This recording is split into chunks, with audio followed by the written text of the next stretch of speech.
News to Go, your quick check of the big stories we are tracking and where you can get updates on them. That's right. And today at the Capitol, the House will vote on today's president's health care plan. And it's expected to be an incredibly close vote, with several California Republicans deciding the outcome. One of them, local Congressman Darrell Issa, who is on the fence about this plan. 10 News reporter Mimi Alcala live this morning in Vista. And Mimi, a lot of San Diegans anxious about this vote.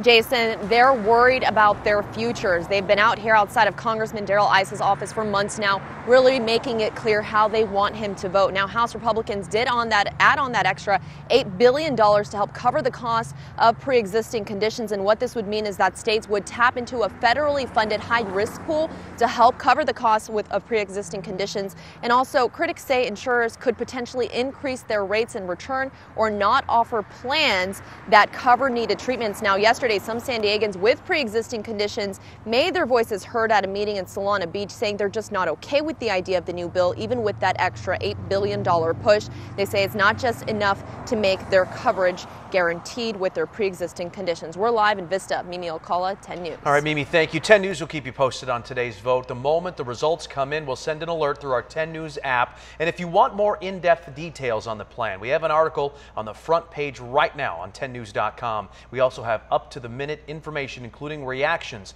on the vote on the Now San Diego at 4 p.m.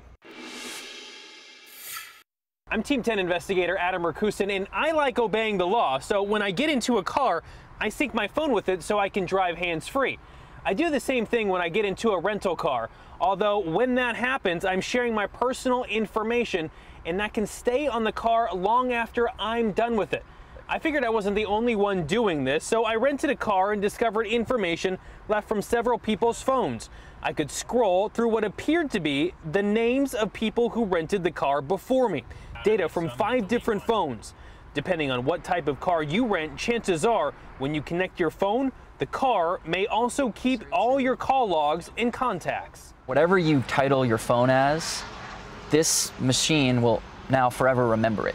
So if we go through the list of previous phones connected to this, if someone uses, say, their full name or perhaps a username that they use across all their different services, that will be on this list. Coming up tonight on 10 News at 6, I'll explain how you can protect your information.